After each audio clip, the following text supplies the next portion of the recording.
वरं पुण्डलिकाय दातुं मुनीन्द्रे समागत्य तिष्ठं तमानन्दकन्दं परब्रह्मलिङ्गं भजे पाण्डुरङ्गं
पांडुरंगा करू प्रथम नमन दुसरे चरण संतांची त्यांच्या कृपादाने कथेचा विस्तार बाबाजी सद्गुरुदास तुका ओम नमो ज्ञानेश्वरा करुणा करा दयाळा तुमचा अनुग्रह लादन पावन झालो चराचरी शरण शरण एकनाथा पायी माथा ठेविला नका पाहुन दोष झालो दास पायाचा नमो सद्गुरु तुकया ज्ञानदीपा नमो सद्गुरु सच्चिदानंद रूपा नमो सद्गुरु भक्त कल्याण मूर्ती नमो सद्गुरु भास्करा पूर्ण कीर्ती सेवे लागी सेवक झालो तुमच्या लागलो निज चरणा ओ स्वामी तुकया देव यावरी न करावा अभेद श्री राधा मेरी स्वामिनी मेरा धे जे को दास जन्म जन्म दीजियो हमें वृंदावन को वास सच्चिदानंद रूपाय विशोत्पत्यादि हेतवे तापत्रय विनाशाय श्रीकृष्णाय वयं नमः मनोजं मारुततुल्यवेगं जितेन्द्रियं बुद्धिमतां वरिष्ठं वातात्मजं वानरायूतमुख्यं श्रीरामदूतं शरणं प्रपद्ये।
तुकोबारायांचा आहे.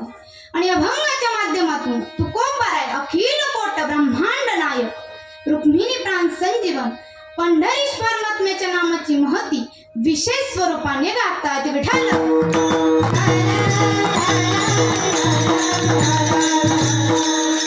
अभंग जगद्गुरु तुकोबारायांचा आहे. आणि अभंगाच्या माध्यमातून तुकोबाराय एक रूपक करतात. कशाचं म्हणाल? तुमचं माझं दैनंदिन जीवन ज्या संसारामध्ये व्यतीत होतंय ना, त्या संसाराला तुकोबाराय भोरोग म्हणताय. आणि दुसऱ्याच ठिकाणी संसाराचं रूपक करत असताना तुकोबाराय त्याला सर्प म्हणताय. म्हणून निरसलो संसार सर्प हा विकार पांढरा तुझसी अंतर रे दातार यासी दावेदारा निमित्त. तुकोबाराय म्हणतात तो पांढरा आहे, विकारी विषारी आहे आणि मी त्याच्यावरती रुसलेलो आहे. असं संसाराचं रूपक करत असताना तुकोबाराय त्याला सर्प म्हणताय.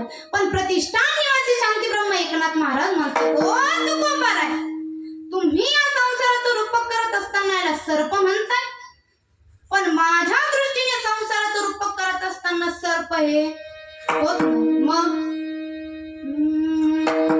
संसार अजगर झोंबला विखार धन्वंतरी हा घोर जनार्दन.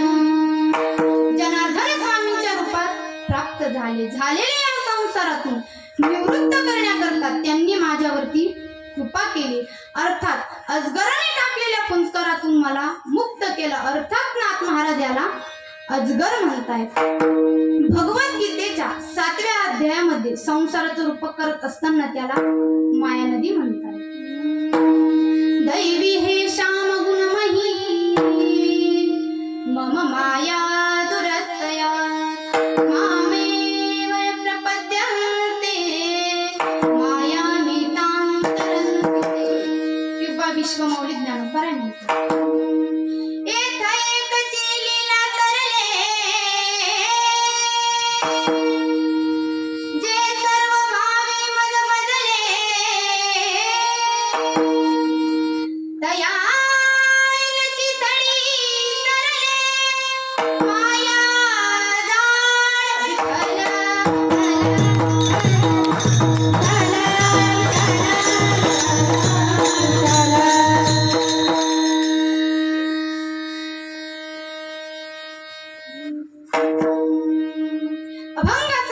अभंगाच्या माध्यमातून तुकोबाराय याला सर्प म्हणतायत. नाथ महाराज अजगर म्हणतायत, भगवान वृक्ष म्हणतायत, भगवान माया नदी म्हणतायत. वस्तू एक आहे, एका वस्तूला अनेक उपाधीने नटवणं, सालंकृत करणं, विभूषित करणं याचं नाव रूपक आहे. आणि प्रपंचाला अभंगाच्या माध्यमातून तुकोबाराय भोरोग म्हणतायत. हा झाला अभंगाचा सरळशः भावार्थ. अलीकडच्या भाषेत सांगायचं ठरलं तर आजच्या ठळक बातम्या. विठ्ठल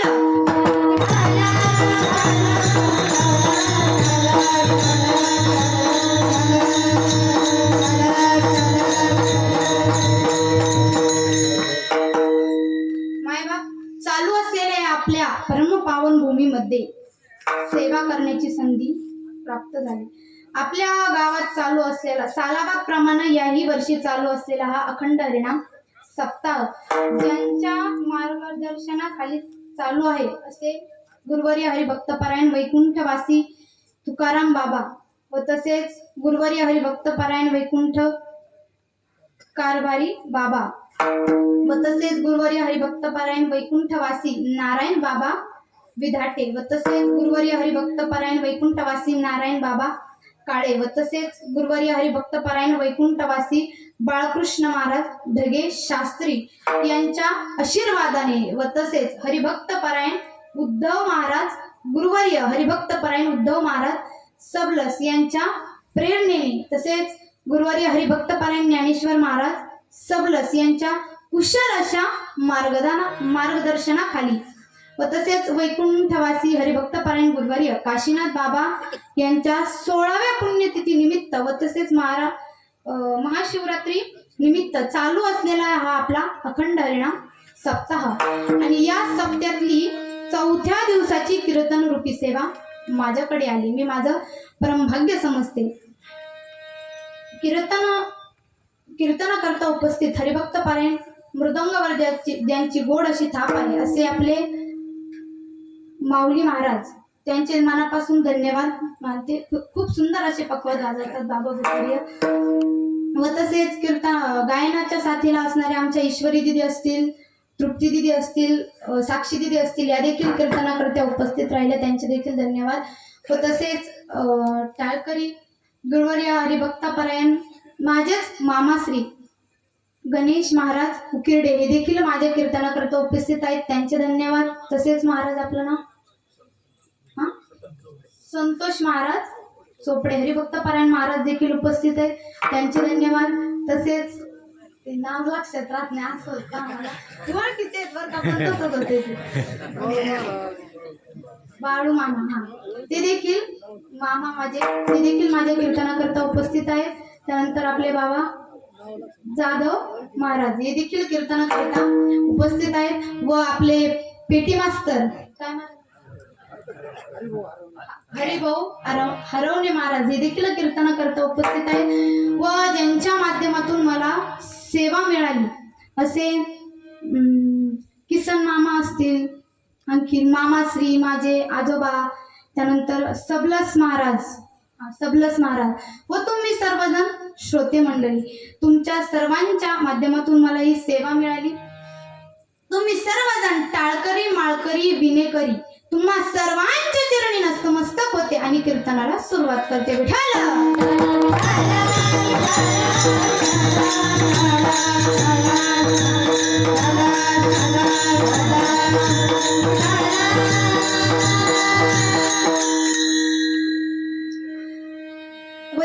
व तसेच माझे आई वडील देखील माझ्या कीर्तनाकरता उपस्थित आहेत, त्यांचे देखील धन्यवाद.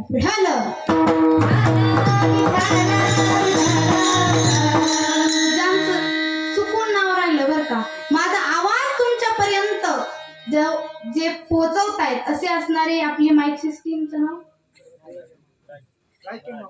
गायके मामा, खूप सुंदर अशी साऊंड सिस्टीम आहे पहा. व तसेच आपलं यूट्यूब चॅनल ज्यांचं आहे ते त्यांचे देखील धन्यवाद.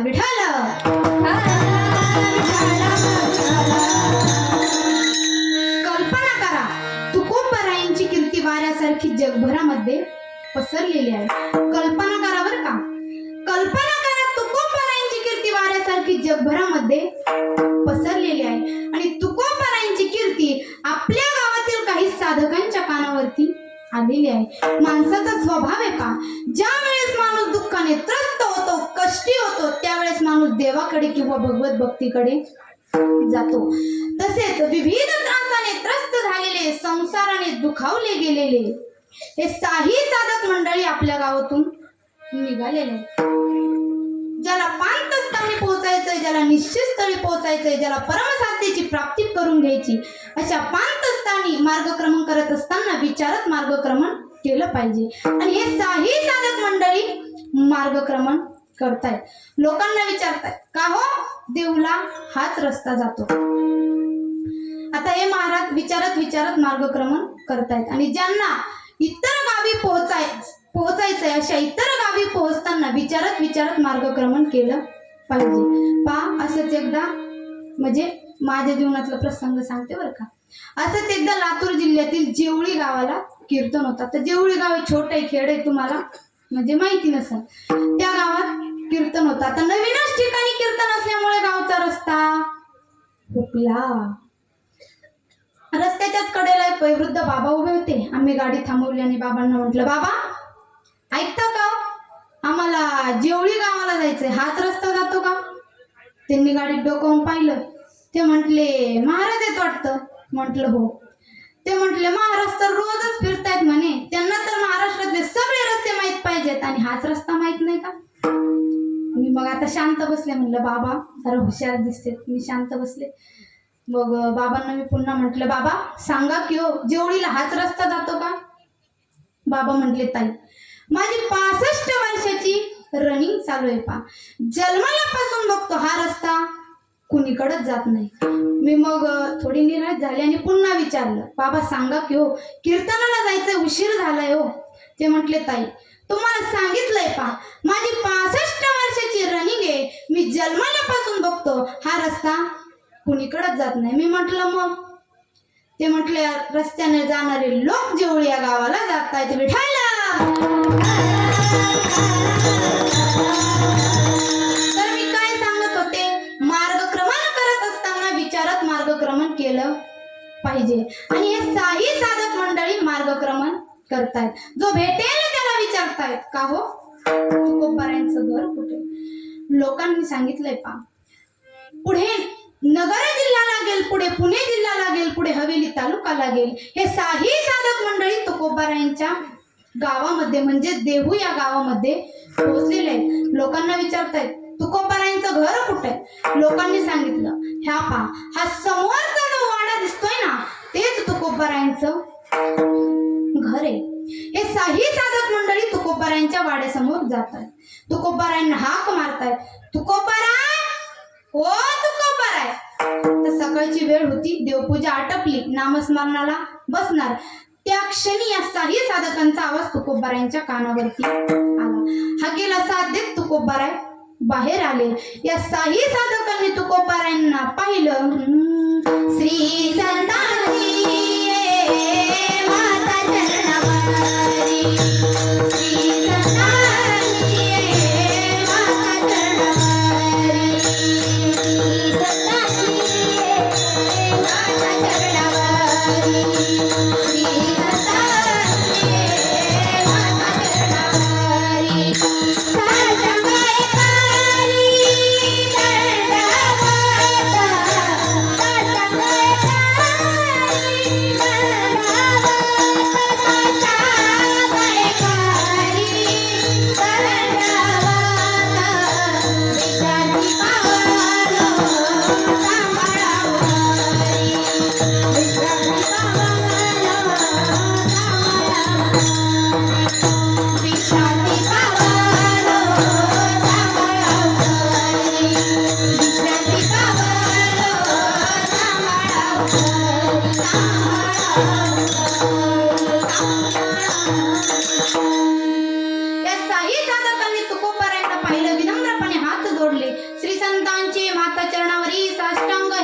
दंडवत. तुकोबारायांनी या साही साधकांना वाड्याच्या आत बोलवलं आणि तुकोबाराय त्या साधकांना विचारू लागले, का हो कसं येणं केलं देहूकडं. तेवढ्यातच पहिल्या क्रमांकाचा साधक उठून उभा राहिला आणि म्हटला, महाराज मला भवरोग झाला, या व्याधीतून माझी मुक्तता करा. दुसरा म्हणतोय, महाराज मी संचित क्रियामानामध्ये गुंतलोय, माझं संचित क्रियामान दूर करा. तिसरा म्हणतोय, महाराज मी जन्म मरणाच्या राडगाडग्यामध्ये गुंतलोय, माझं जन्म मरण स्थित करा. चौथा म्हणतोय, महाराज मी पापामध्ये आहे, मला पापामधून मुक्त करा. पाचवा म्हणतोय, महाराज मी त्रिविध त्रासामध्ये आहे, मला शीतल व शांत करा. आणि 6व्या क्रमांकाचा साधक म्हणतोय, ओ तुकोबाराय आम्ही सर्वजण माया नदीमध्ये गुंतलोय, आम्हाला पैर तीराला पोहोचवा विठाला.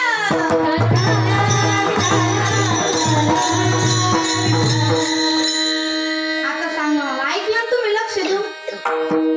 आता पहिल्याला काय झालं हाय का कोणाच्या लक्षात नाही हो. मग मला असं म्हणलं जमत नाही, मला प्रश्नाचे उत्तरच लागत. पहिल्याला काय झालं,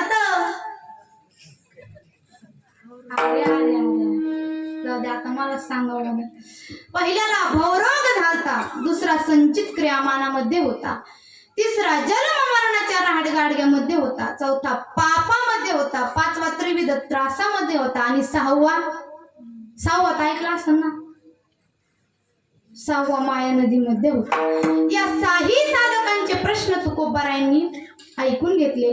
आता काही प्रश्न असे असतात पहा की त्या प्रश्नांना उत्तरच नसतं, आणि काही प्रश्न असे असतात की अगदी प्रश्नातच त्याचं उत्तर दडलेलं असतं, आणि काही प्रश्न असेही असतात की ते माणसाला निराधार करून टाकतात. अरे उठ ना, काही नाही कितवीला आहे तू. हा 6वीला आहे. नाव काय तुझं. सार्थक हरवणे. खूप छान नाव आहे बरं का. बरं मराठी मीडियमला शिकतोस की इंग्लिश मीडियमला. इंग्लिशला 1-2 येतात का. येते का? कितीपर्यंत? 100 पर्यंत येते. हुशार आहे. तर तू हुशार आहे, तुला एक प्रश्न विचारते. जाऊन मी एक प्रश्न विचारते, लक्षपूर्वक ऐक. आणि तुम्ही बसलेले देखील लक्षपूर्वक ऐका. त्याला नाही आलं तुम्ही तुम्हालाच विचारणार. हा, मी एक प्रश्न विचारते, ऐक. घाबरू नको बरं का. अगदी सोपा प्रश्न आहे. आज नको तोंड करू हो तू. हा, असा हात लक्षात म्हणजे मला बरं वाटतं रे मग प्रश्न विचारायला. एकावर एक 81 करतो, 82 करतो, 83 एकावर 4. एकावर 4. थांब, परत विचारते. एकावर एक 81 करतो, 82 करतो, 83 एकावर 4. एकावर 4. पुन्हा विचारू का? विचारू का? एकावर एक 81 करतो, 82 करतो, 83 एकावर 4. खाली बसलेले एकावर 4. 84 एकावर 4 84. एकावर 4 84.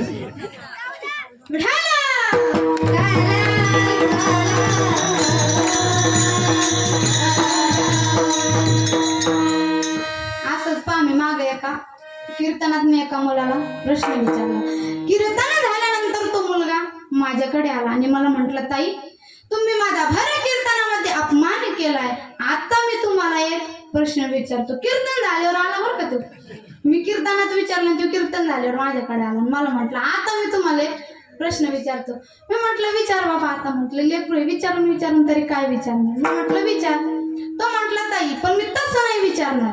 तुम्ही माझा अपमान केला ना लोकात, आता मी तुम्हाला कसं विचारतो. मी म्हटलं, अरे विचारणार. तो म्हटलं, ताई तुम्हाला जर मी विचारलेल्या प्रश्नाचं उत्तर आलं नाही तर आजचं पाकिट माझं. पाहत ते पोरगा, आजचं पाकिट मला द्या म्हणे. मी म्हटलं, अरे तू विचारतस आहे. तो म्हटला, ताई तसं नाही. जर म्हणलं तुम्हाला पाकिट नाही द्यायचं, मग तुम्ही बोली करा म्हणे आधी, आजचं पाकिट माझं. मी म्हटलं, ठीक आहे म्हणलं, 50-50 करू. 50-50. त्याला म्हणलं, मी म्हणलं लहान लेकरू आहे, झालं. मी म्हटलं 50-50 करू.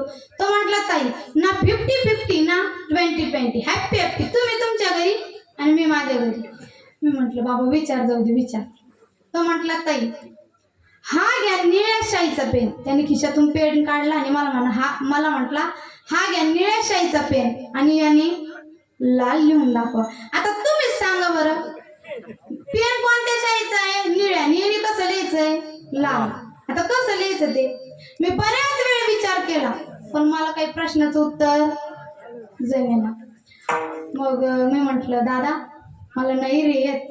तो म्हटला, ताई नाही येत तुम्हाला, घ्या म्हणे इकडं पेन. मग तर टेन्शनच नाही, आजचं पाकिट माझंच झालं म्हणायचं.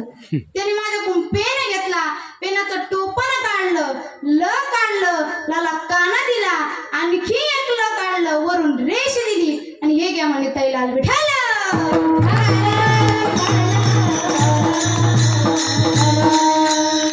काही प्रश्न असे असतात की त्या प्रश्नांना उत्तरच नसतं आणि काही प्रश्न असे असतात की अगदी प्रश्नातच त्याचं उत्तर दडलेलं असतं आणि काही प्रश्न असेही असतात की ते माणसाला निराधार करून टाकतात. या साही साधकांचे प्रश्न तुकोबरायांसमोर उपस्थित आहेत. बराच वेळ झाला तुकोबराय या साही साधकांच्या प्रश्नाचं उत्तर शोधतायत आणि बराच वेळानंतर तुकोबराय या साही साधकांच्या प्रश्नाचं उत्तर देत आहेत. ते म्हणजे आजच्या घेतलेल्या अभंगाच्या दुसऱ्या चरण आहेत.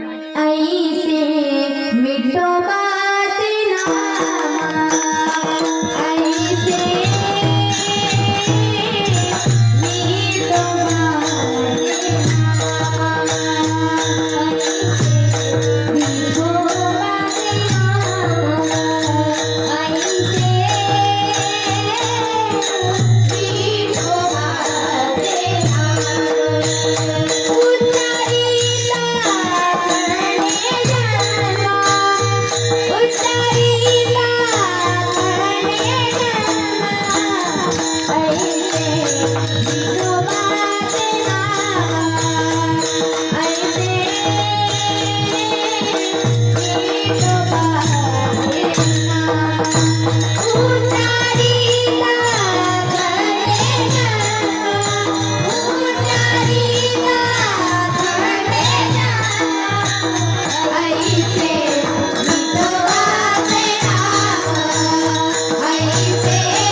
कृपा ऐसे विठोबाचे नाम उच्चारिता खंडे जन्म.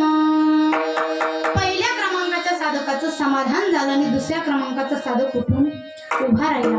त्या पोराने मला प्रश्न विचारला होता का, तसाच हा दुसऱ्या क्रमांकाचा साधक होता. तो जरा जिज्ञासू वृत्तीचा होता. तो तुकोबारायण समोर आला, तुकोबारायांचा हात धरला आणि म्हणू लागला, ओ तुकोबाराय, मी संचित क्रियामानामध्ये आहे, मी संचित क्रियामानामध्ये, मला यातून मुक्त करा. ओ तुकोबाराय, हे संचित क्रियामान काय सामान्य नाही बरं. या संचित क्रियामानानं देवाला सोडलं नाही, नव्हे या संचित क्रियामानानं संतांना सोडलं नाही. ओ तुकोबाराय, कर्मानुबंधीनी मनुष्य लोके, मनुष्य लोक हा कर्मानं बांधलेला आहे. इथं प्रत्येकाला भोगावंच लागतं. आणि तुम्ही आम्हाला ज्याचं भजन चिंतन व्रत वैकल्य करायला लावतात ना, त्याला देखील या संचित क्रियामानानं सोडलं नाही. किती बलवान संचित क्रियामान आहे सांगू का तुकोबाराय. तो साधक तुकोबारायांना सांगू लागला. भागवतातली एक सुंदर अशी कथा आहे. हिरण्याक्ष आणि हिरण्यकश्यपू दोघं भाऊ आहेत. हिरण्यकश्यपूचा मुलगा भक्त प्रल्हाद सारखा भजन करायचा. नारायण नारायण श्रीमद नारायण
हिरण्यकश्यपूचा मुलगा सारखा भजन करायचा. नारायण हरी नारायण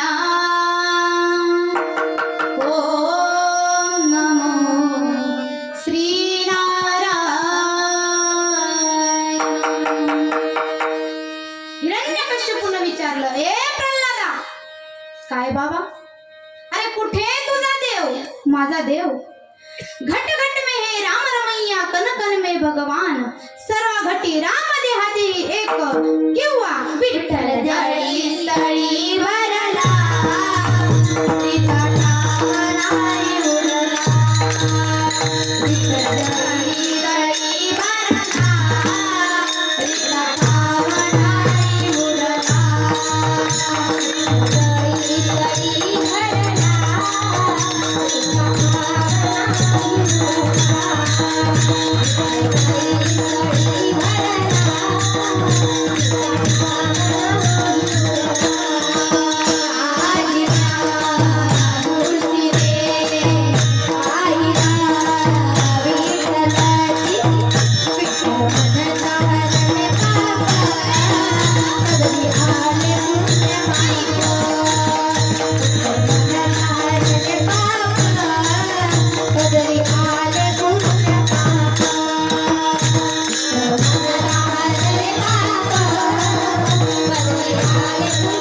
ए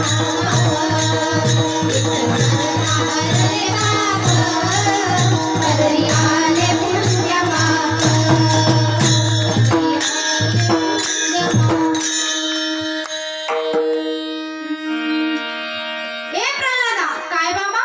अरे कुठे आहे तुझा देव? माझा देव सांगितलंय ना बाबा, घट घट मे राम रमैया सर्व घटी राम, विठ्ठल जळी स्थळी काष्टी पाषाणामध्ये माझा देव आहे. हिरण्यकश्यपूने विचारलं, ए प्रल्हादा, या खांबामध्ये आहे का रे तुझा देव? काय म्हटलं बाबा?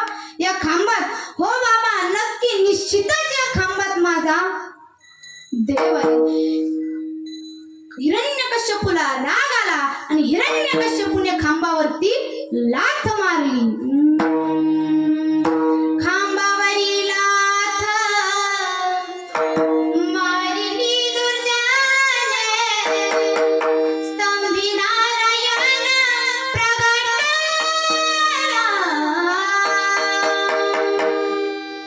हिरण्यकश्यपूने खांबावरती लाथ मारली. काढ काढ काढ काढ काढ काढ काढ काढ काढ काढ काढ काढ काढ काढ. त्या खांबाचा आवाज झाला. ब्रह्मदेव दचकले, पाहू लागलोय समुद्राचं पाणी आकाशाला गेलंय, मेरू मंदिरासारखे पर्वत हलू लागले, इंद्राचं सिंहासन डगमगू लागलं. एवढा मोठा आवाज त्या खांबाचा झाला. परिणाम काय झालं ते ऐका. हिरण्यकश्यपूच्या महालाच्या शेजारीच एक ब्राह्मण राहत होता. वयाच्या 75,000व्या वर्षापर्यंत त्या ब्राह्मणाचं लग्नच झालं नव्हतं. आता विचार करा, एक तर वय झालं 75,000 वर्ष, नुकतंच लग्न झालं आणि त्याची बायको त्या आवाजानं. तर मला सांगा बरं, त्याला किती आनंद झाला असेल? पुरुष मंडळी विचारते, हा सांगा ना, किती आनंद झाला असेल? एक तर लग्न झालं एवढ्या दिवसातून आणि त्याच्यात बायको गेली. तुम्हाला कसं वाटलं असतं बरं? तुम्ही त्याच्या जागेवर असतं तर काय केलं असतं तुम्ही? त्या ब्राह्मणाला राग अनावर झाला मारत. तो ब्राह्मण तिथं आला, पाहू लागला. आपल्या पत्नीचा विरह कशाने झाला हे पाहण्याकरता तो ब्राह्मण तिथं आलाय. बघतो तर काय, मुंडका सिंहाचं आहे, धड माणसाचं आहे. परमात्मा गुरगुर करतोय, आतडी गळ्यामध्ये घातलेली आहे आणि परमात्मा इकडं तिकडं फिरतोय. हे पाहून त्या ब्राह्मणाला राग अनावर झाला आणि तो बोलू लागला, हे देवा, लक्षात ठेव, तुला देखील माझ्यासारखं बायकोचा विरह सहन करावा लागेल. कर्म घडलं नरसिंह अवतारामध्ये आणि भोगावं लागलं राम अवतारामध्ये. कर्मे श्रीराम वनवासा गेला, कर्मे श्रीराम वनवासा गेला, कर्मे दशरथ वियोगे मेला, कर्मे दशरथ वियोगे मेला, कर्मे रावण क्षय पावला, कर्मे रावण क्षय पावला, वियोग घडला सीता देवी, वियोग घडला सीता देवी, कर्मे मनमाता गावे तेरा, कर्मे मनमाता गावे तेरा, वियोग घडला सीता देवी, वियोग घडला सीता देवी, कर्मे मनमाता गावे तेरा, कर्मे मनमाता गावे तेरा, कर्मे श्रीराम वनवासा गेला, कर्मे दशरथ वियोगे मेला, कर्मे रावण क्षय पावला, वियोग घडला सीता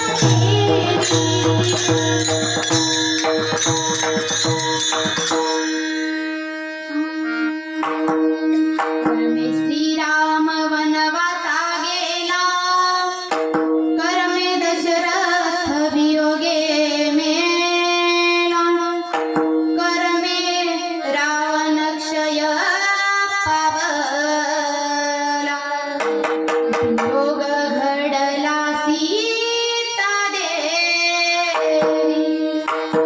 कर्म घडलं पान नरसिंह अवतारामध्ये आणि भोगावं लागलं राम अवतारामध्ये. कर्म घडलं नरसिंह अवतारामध्ये आणि भोगावं लागलं राम अवतारामध्ये, कर्म घडलं राम अवतारामध्ये आणि भोगावं लागलं कृष्ण अवतारामध्ये. तो साधक बोलू लागला, तू कोपार आहे, या संचित क्रियामानानं देवाला सोडलं नाही. तू कोपार आहे, आम्ही तर देवाचे कुणीच नाही, देव आमच्या जातीचा नाही, देवाला देखील संचित क्रियामान भोगावं लागलं, आमच्या बद्दल तर बोलायलाच नको. तू कोपार आहे, थांबा तुम्हाला आणखी एक कथा सांगतो, म्हणजे मग तुम्हाला कळलं. ऐका. कृष्ण परमात्म्याची जननी, तिचं नाव देवकी. माहिती सर्वांना कृष्ण परमात्म्याची जननी म्हणजे आई. कृष्ण परमात्म्याची जननी, तिचं नाव देवकी. कृष्ण परमात्म्याला 16,108 बायका आहे. पवित्र सोन्याची नगरी द्वारका आहे. गोमतीचा तीर आहे. 56 कोटी यादव नातवंड पुत्रुंड त्या भगवान परमात्म्याला आहे. दासदासी सेवेत आहेत. सेवक विंजन वारा घालतायत. कृष्ण परमात्म्याचं हे विलोभनीय दृश्य पाहून देवकी माता धावतच आहे आणि म्हणाली, कृष्णा तुला एक विचारू का रे? म्हणे विचार ना गाई. आणि देवकी माता बोलू लागली, कृष्णा कालियाला हातोडी मारून कालियाचं मर्दन केलंच ना रे? म्हणे हो गाई. आगासूर बगासूर गागासूर धेनुकासूर तू मारलेस ना रे? म्हणे हो गाई. क्षणमासाची रात्र करून तू राजकडा केलीस ना रे? म्हणे हो गाई. तुझ्या श्री गुरुचा मेलेला मुलगा तू परत आणून दिलास ना रे? म्हणे हो गाई. बाळा हे कृष्णा तुला एक विचारू का रे? म्हणे विचार ना गाई.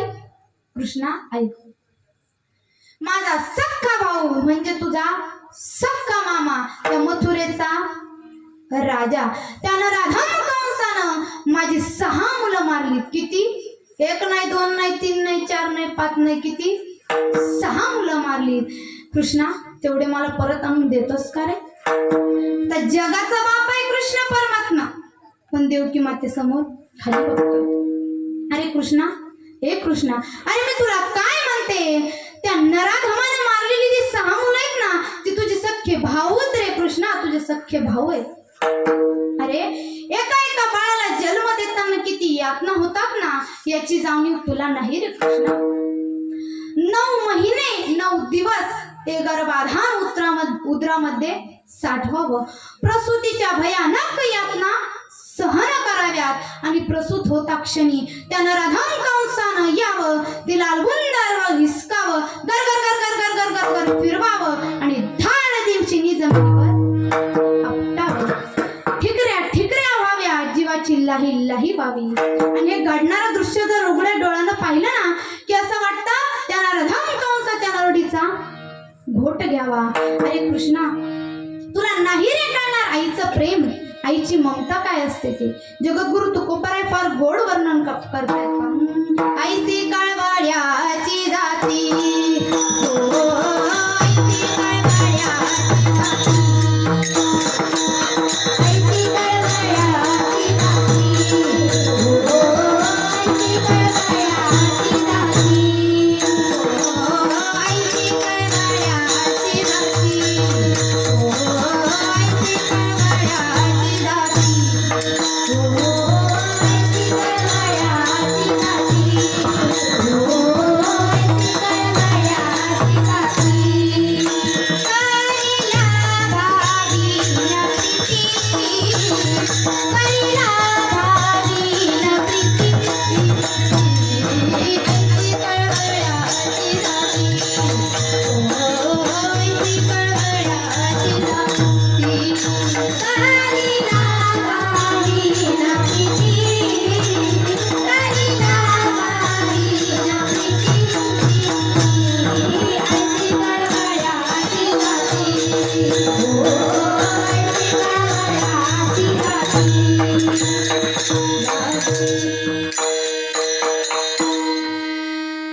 ऐसी कळवळ्याची जाती, करीला भावी न प्रीति. दुनिया के बाजार में संसार की हर एक चीज मिल सकती है. क्या? दुनिया के बाजार में संसार की हर एक चीज मिल सकती है, लेकिन माँ की ममता कभी नहीं. सबसे बड़ी है माँ, पगले सबसे बड़ी है माँ.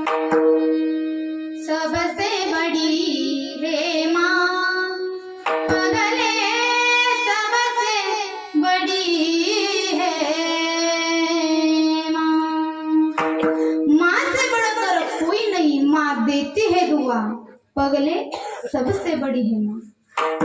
लेकरू जर शाळेत जात नसेल ना तर त्या आईनं त्याला धरावं, मारावं, परंतु त्याला शाळेत पाठवावं. पण जोपर्यंत शाळेतून ते लेकरू घरी येत नाही ना तोपर्यंत अन्नाचा कण देखील ती माय माऊली घेत नाही. जरासा उशीर त्या बाळाला व्हावा, कितीतरी वेळा रस्त्यावर जाईल पुन्हा घरात येईल, रस्त्यावर जाईल पुन्हा घरात येईल. तिच्या जीवाची नुसती तळमळ चाललेली असते. आणि एकदा का ते लेकरू शाळेतून घरी आलं की ती माय माऊली त्याला जवळ घेते, त्याच्या तोंडावरून हात फिरवते आणि म्हणते, बाळा, हे बाळा, अरे शाळेत जाताना मी तुला मारलंय ना रे, तुला त्याचा राग आलाय का? अरे जरी मी तुला मारलं असेल ना तरी या माग तुझंच येते.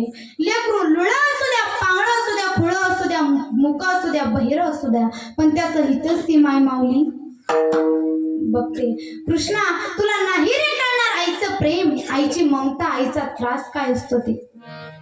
अरे त्या नराधमाने जी 6 मुलं मारलीत ना ती तुझी सख्खी भाऊ आहेत रे कृष्णा. परंतु जगाचा बाप आहे कृष्ण परमात्मा. कर्तुम अकर्तुम अन्यथा कर्तुम शक्ती ज्याच्याकडे आहे. वृक्षाचं पान देखील त्याच्या सत्तेशिवाय हलवू शकत नाही. हलतं का? तर नाही. वृक्षाचं पान देखील त्याच्या सत्तेशिवाय हलवू शकत नाही. असा जगाचा बाप देवकी माते समोर खाली आणि म्हणतोय, आई, आई, अगं ऐक नाही, मला हे नाही जमत. काय म्हणतोस कृष्णा? तुला हे नाही जमणार? कालियाला हातोडी मारून तुला कालियाचं मर्दन करता येतं काय? अगासूर बगासूर गागासूर धेनुकासूर तुला मारता येतात काय?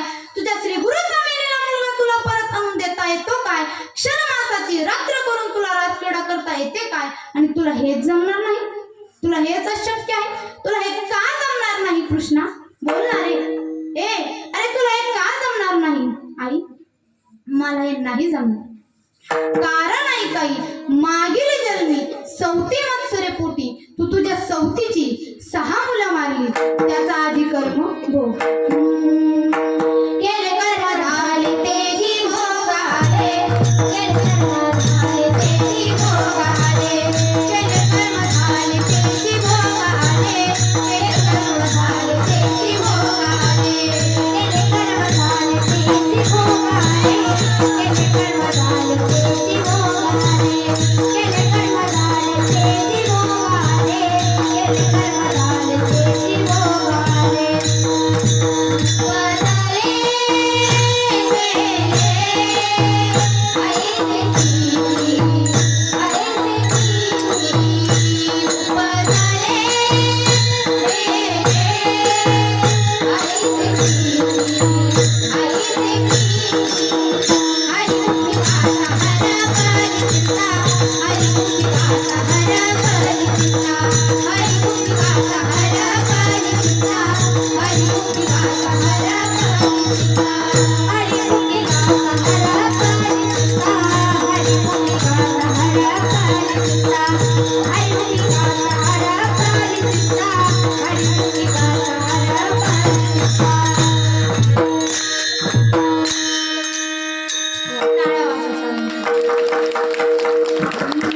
केले कर्म झाले त्याचे भोगाले, उपजले मेले ऐसे किती. तुकोबार आहे कृष्ण परमात्मा तर देवकी माता तर कृष्ण परमात्म्याची आई आहे. आम्ही तर देवाचे कुणीच नाही, देव आमच्या संबंधीचा नाही, आम्ही देवाच्या जातीचे नाही. आपलं मात्र एवढंच चालतं. महाराज कोण्या जातीचे? काय करायचं? कीर्तनापुरतं पाहणं तरी आपलं चालत. महाराज कोण्या जातीचे? आपल्या वारकरी संप्रदायाला एकच जात मान्य आहे, ती म्हणजे वारकरी संप्रदाय.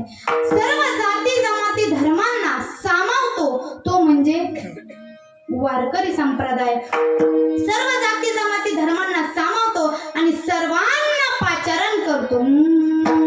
या रे लहान थोर, या भलती नारी, या रे लहान थोर, या भलती नारी, या लहान थोर,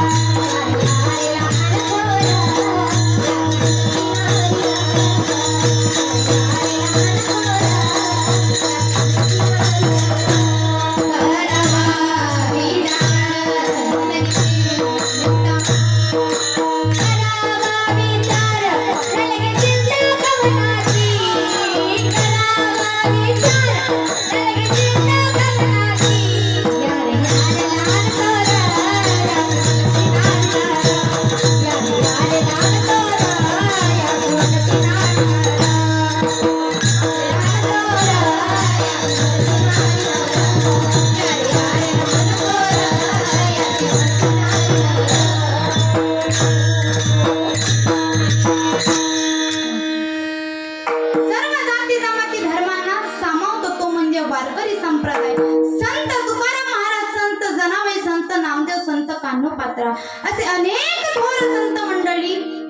करीत आले आणि यांनी सर्वांनी मिळून एक संप्रदाय निर्माण केला, तो म्हणजे वारकरी संप्रदाय.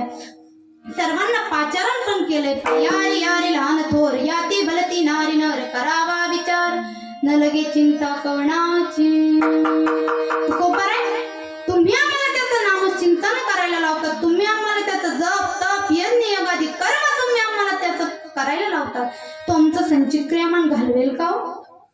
तुकोबाराय म्हणतात त्या साधकाला, अरे 10 वाजून 10 मिनिटं झाली, आता निश्चित वेळेने सांगताय ना, पण असं वाटतंय मला. बंद कर तुझी बडबड. झालंय का तुझं बोलून? हो. झालं असेल तुझं बोलून तर मला बोलायला. तो साधक म्हणतो, हो तुकोबाराय बोला.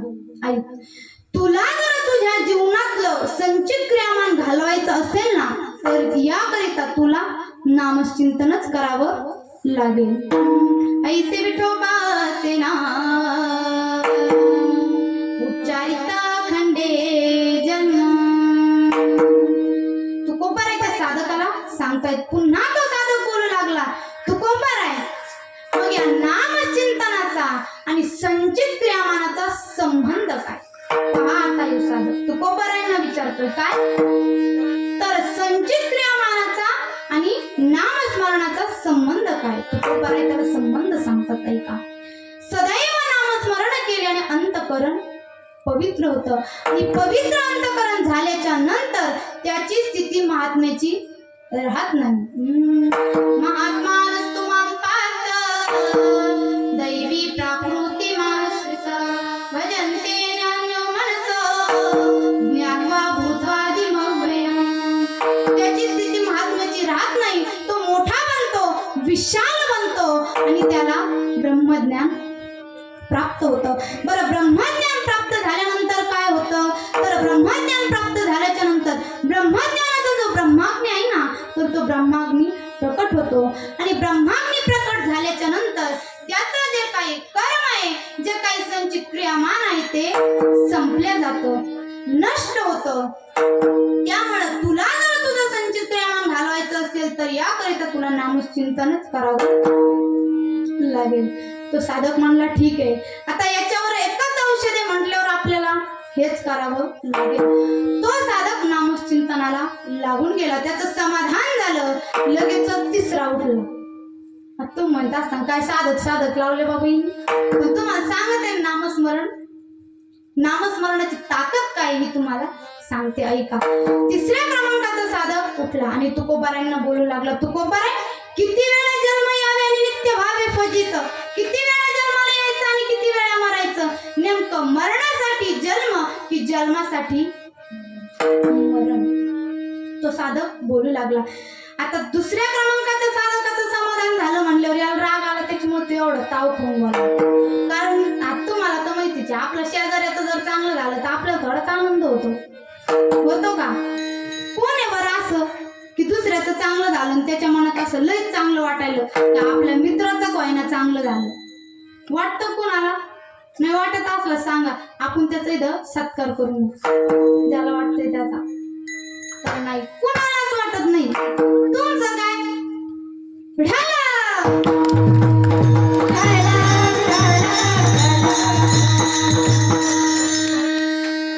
दुसऱ्याचं चांगलं झाल्यावर आपल्याला अजिबात आनंद होत नाही. पण मी तुम्हाला सांगून जाईल पा, भला किसी का करना सको तो बुरा किसी का मत करना, भला किसी का करना सको तो बुरा किसी का मत करना, पुष्प नहीं बन सकते तो तुम कांटे बन कर मत रहना, पुष्प नहीं बन सकते तो तुम कांटे बन कर मत रहना, कांटे बन कर मत रहना, कांटे बन कर मत रहना. दुसऱ्याचं जर चांगलं झालं आणि हे तुम्हाला आवडत नसेल ना, हे अजिबात चांगलं नाही. एक दृष्टांत सांगते म्हणजे तुम्हाला कळून जाईल. असंच एकदा काका मी दुपारची वेळ होती, आळंदीला सर्वजण संस्थेवरती बसलेलो होतो. दुपारची वेळ होती. एक व्यक्ती काकांकडे आला आणि बसला बोलला. नंतर त्यांनी त्याचा विषय काढला. तो म्हटला, महाराज अहो बरेच दिवस झालेत पण माझी एक अडचण आहे पा. बरेचसे दिवस झालेत पण माझं खूप पोट दुखतंय हो, याकरता काही औषध मिळेल का हो? तर काका म्हटले, याचं पोट दुखतंय ना, माझ्याकडे कशाला आला? मग काका म्हटले, अरे तुझं पोटच दुखतंय तर तू दवाखान्यात का नाही जाऊन येत? तो म्हटला, महाराज तुम्ही ना सांगू, मी दवाखान्यातून जाऊन आलोय. तेवढंच नाही तर सोनोग्राफी, एंजिओग्राफी सर्व काही मी करून आलोय, पण माझं पोट काही बरं नाही. काका म्हटले, मग एक काम कर, पुणे मुंबई अशा मोठ्या मोठ्या दवाखान्यात तू जा. तो म्हटला, महाराज मी अगदी पुणे मुंबई अगदी मोठ्यातले मोठे दवाखाने मी पायाखाली घातलेत पण माझं पोट काही बरं नाही. आता कसं बरं होईल? शेजारच्याच चांगलं झालंय ना, पुढं येईन ना तू, काय बरं होईल? तो म्हटला, महाराज माझंच पोट काही बरं नाही. काका म्हटले, बरं तुम्हाला काही आठवतंय का काही खाल्ल्याने वगैरे? आता काकाला वाटलं होत असं ना. काका म्हटले, काही खाल्ल्याने वगैरे आठवतंय का? नेमकं असं काय झालं म्हणून तुमचं पोट दुखायला लागलं? ते म्हणतो, महाराज तुम्ही म्हणता काय काही आठवतं का? आठवतं का नाही? मला चांगलंच आठवतंय म्हणे. आणि तुम्ही म्हणता काय खाल्ल्याने वगैरे? तसं अजिबात नाही म्हणे. सांगतो पा, ऐका बरं का, ऐका, लक्ष देऊन ऐका. तो म्हटला, महाराज ऐका. काका म्हटले, बरं बोल. तर काकाला वाटलं कशामुळे पोट दुखते म्हणून काका म्हटले, बोल. तर तो म्हटला, महाराज मंगळवारचा दिवस होता पा, मंगळवारचा. हेही सांगतो त्या दिवशी पाडवा होता. आता निश्चित वेळ नाही पण सकाळी 10-10:30च्या सुमारास आमच्या शेजारच्या रामभाऊनं नवीन ट्रॅक्टर आणलं. कोणतं? सेकंड नाही, नवीन ट्रॅक्टर आणलं, नवीन. तर मग काका म्हटले, बरं पुढं? ते म्हटले, काय महाराज पुढं? जीच त्या ट्रॅक्टरची पूजा पाहिली आणि जीच माझ्या पोटात गोळा उठला, ते आणखी सुद्धा बरं नाही. विठ्ठल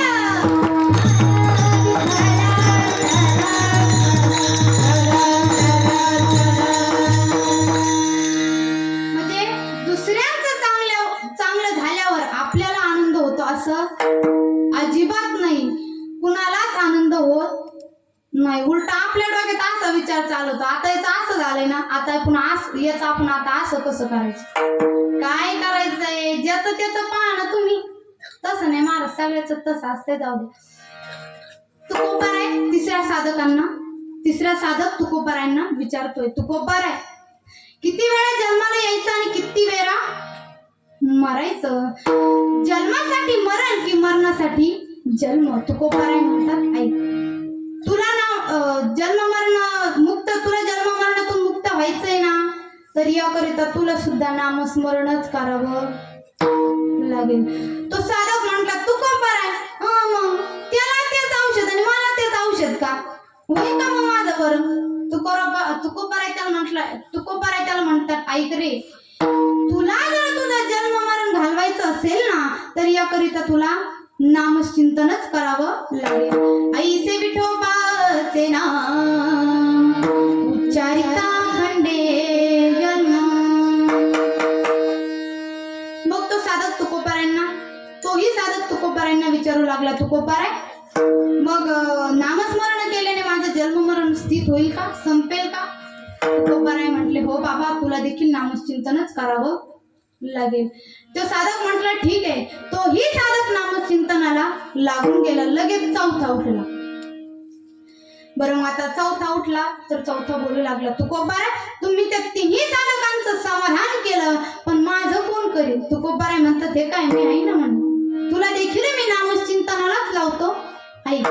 तुकोबाराय म्हटले, त्याला सांग म्हणे तुझी अडचण काय? तो म्हटला, तुकोबाराय माझी अडचण अशी आहे, माझ्या या हातानं पापच पाप घडले, मला यातून मुक्त करा. तुकोबाराय म्हणतात, ऐक, याकरिता तुला देखील नामचिंतनच करावं लागेल. आता तुम्हाला एक दृष्टांत पटावा म्हणून एक दृष्टांत, छोटासा दृष्टांत सांगते, ऐका. अगदी कितीही मोठं पाप असू द्या, नामचिंतन जर केलं ना तर ते पाप जळून भस्म होतं, भस्म. ऐका, महर्षी वाल्मिकी पहा, महर्षी वाल्मिकी माहिती आहे ना सर्वांना? महर्षी वाल्मिकी जाऊन दे. महर्षी वाल्मिकी पहा, महर्षी वाल्मिकाकडून केवढं पाप झालंय. महर्षी वाल्मिकाकडून एवढं मोठं पाप झालंय, एवढं मोठं पाप झालंय की अगणिती असं त्याच्याकडून पाप झालंय. फक्त ब्राह्मण मारलेलं त्याच्याकडं गणित आहे. आपल्यासारखे सामान्य तर कित्येक मारले ना, हा गणितच नाही त्याचं, इतके मारले. एवढा पापी, त्याचे एवढे पापी इथं एक सुद्धा नाही. जो इथं बसलाय ना यांच्यापैकी एक सुद्धा त्याचे एवढा पापी नाही. एवढं मोठं पाप त्यानं केलं, परंतु त्यांनी नामस्मरण केलं ना तर त्याला सुद्धा त्याचं जीवन सफल झालं. पहा, असंच एकदा म्हणजे तो ते वाल्या नावाची जी वाट होती, त्या जिथं तो महर्षी वाल्मिक राहायचा, म्हणजे जिथून तो आपलं आलेल्या लोकांना मारायचा, तिथं तो बसलेला होता. आणि त्याच वाटेने नारद महर्षी चालल्यात. त्यांचं भजन चालू होतं, नारायण नारायण त्यांचं चालू, आणि ते निघाले. आणि नारद त्या वाल्यानं नारद महर्षींना पाहिलं आणि वाल्या धावतच खाली आला. वाल्याच्या हातात कुऱ्हाड होती पा, कुऱ्हाड. ती कुऱ्हाड नारद महर्षींच्या मानेपर्यंत त्या वाल्याने आणलेली आहे. नारद महर्षी म्हणतायत, वाल्या, अरे ए बाबा, तू हे काय करतोय सगळं? वाल्या म्हणतोय, नारद महर्षी, मी काय तुमच्यासारखा ब्रह्मचारी थोडाच आहे. घरी मुलं आहेत, बाळ आहेत, बायको आहे, आई वडील आहेत, त्यांच्यासाठी करावं लागतं. नारद महर्षी म्हणतात, आई, तू त्यांच्यासाठी करतोयस ना हे सगळं? म्हणे, हो, मी त्यांच्यासाठी करतोय. नारद महर्षी म्हटले, ठीक आहे म्हणे, तू एक काम कर म्हणे, घरी जाय आणि तुझ्या मुला बाळांना, आई वडिलांना विचार, आतापर्यंत मी अगणिती असं पाप केलंय, त्या पापात तुम्ही सहभागी व्हाल का? होतील का? होईल का कोणी कुणाच्या पापात सहभागी? अजिबात नाही. नारद महर्षी म्हटले त्याला, ऐक, तुला जर काही वाटतच असेल, वाटल्यास मला बांधून ठेव, पण तू हे विचारून ये. नारद महर्षी त्याला बोलले आणि त्याला हे पटलं. वाल्या धावतच घरी आला. दरवाजा वाजवला. बायकोने दरवाजा उघडला. बायको म्हटली, का हो, आज धंदा झाला नाही वाटतं? बायकोचा एकच प्रश्न असतो घरी आले. त्यांनी त्याला विचारलं, आज धंदा झाला नाही वाटतं? तो म्हटला, नाही, तसं काही नाही म्हणे. मुलं कुठे? ती म्हणे, हे काय आतमध्ये खेळतायत. तर वाल्या धावतच मुलांकडे आला. म्हटलं, मुलांना, आतापर्यंत मी अगणिती असं पाप केले, त्या पापात तुम्ही सहभागी व्हाल का रे? मुलांनी अगदी सुंदर असं उत्तर दिलं. ऐका, मुलं त्याला म्हटले, बाबा, आणखीन आम्ही लहान आहेत, आम्हाला पाप आणि पुण्य हे कळत नाही, आणि जोपर्यंत आम्हाला पाप आणि पुण्य कळत नाही ना, तोपर्यंत आमचं पालन पोषण करण्याचं कर्तव्य हे तुमचं आहे. त्यामुळे आम्ही तुमच्या पापात सहभागी होऊ शकत नाही. वाल्या निराश झाला. वाल्याला वाटलं आई वडील तरी साथ देते ना. आई वडिलांनी देखील असंच उत्तर दिलं. वाल्या बायकोकडे आला. बायकोंनी देखील असंच उत्तर दिलं. वाल्या निराश झाला आणि धावतच पुन्हा नारद महर्षींकडे आला. श्री संतांची माता चरणावरी साष्टांग हे करी दंडवत नारद महर्षींचे चरण धरले. काय करणार, पर्यायच नाही. नारद महर्षींचे चरण धरले. आता पाहायला गेलं तर नारद महर्षींचे चरण धुण्याकरता जवळ पात्रता देखील नाही, अंगी पात्रता देखील नाही, तरी आपल्या दोन्ही हाताचं पात्र केलं, नारद महर्षींच्या पायाखाली घातलं आणि आपल्या दोन्ही डोळ्याच्या अश्रूंनी नारद महर्षींच्या चरणाचा अभिषेक केला. ढसा वाल्या रडायला लागला. नारद महर्षींनी त्याच्या दोन्ही बाहूंना धरलं, उठवलं. वाल्या, उठ, रडू नकोस वाल्या. आता आई, झालेल्या गोष्टीवर पश्चाताप करत बसणं म्हणजे एक खूप मोठी चूक आहे.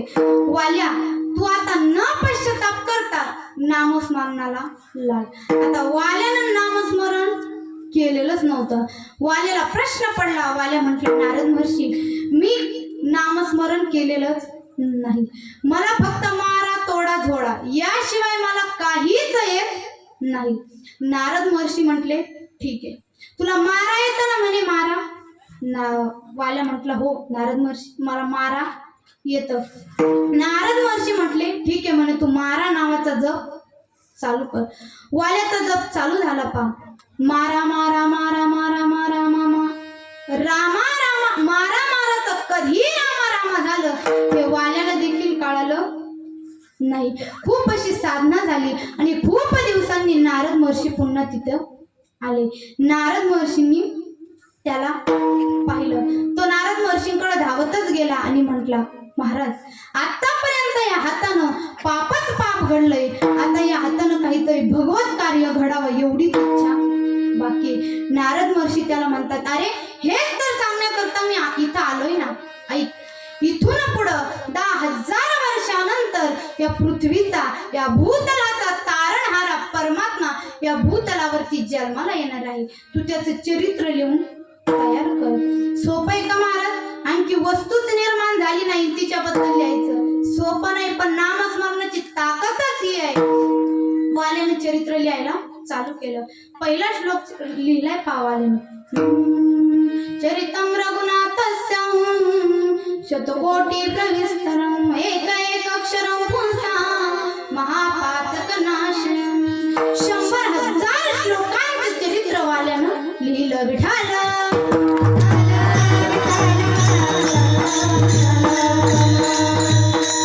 नामस्मरणाची ताकदच ही आहे. त्यामुळे एकदा प्रेमानं आपण सर्वजण भजन करू.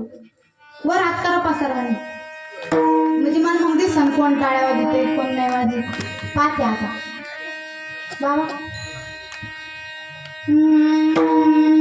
तू ले हरी का नाम विठ्ठल पांडुरंग, तू ले हरी का नाम विठ्ठल पांडुरंग, तू ले हरी का नाम विठ्ठल पांडुरंग, तू ले हरी का नाम विठ्ठल पांडुरंग.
सांगायच्या आधी आता गेले काही, पण जाऊ दे, चांगलं भजन केलं बरं.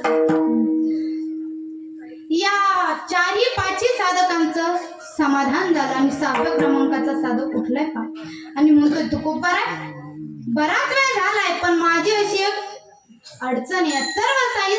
या सर्व साधकांचं समाधान झालंय, पण माझी एक अडचण आहे. मी माया नदीमध्ये आहे म्हणे. माया नदीमध्ये, या माया नदीमधून मला पैल तीराला पोचवा. तुकोबारा या 6व्या क्रमांकाच्या साधकाचं उत्तर देत आहेत, ते म्हणजे आजच्या घेतलेल्या अभंगाच्या शेवटच्या चरणी. तुका म्हणे मनी माया तुका मनी माया तुका मनी माया तुका मनी माया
समाधान झालं ते फक्त कशानं?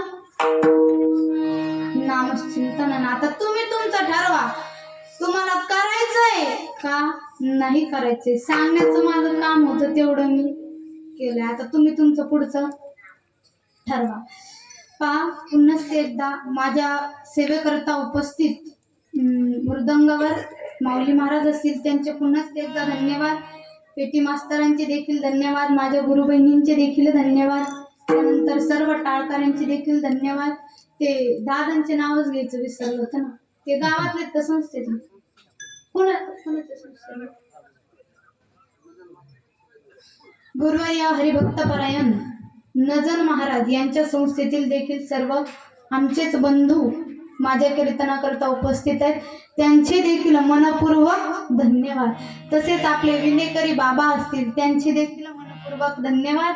तसे पाठीमाग तुळस घेऊन माझ्याच आजीच्या स्थानी असणाऱ्या त्या देखील कीर्तनाकरता तुळस घेऊन उभा राहिले, त्यांचे देखील धन्यवाद. आणि तुम्ही सर्वजण तुमचे तर अगदी मनापासून धन्यवाद.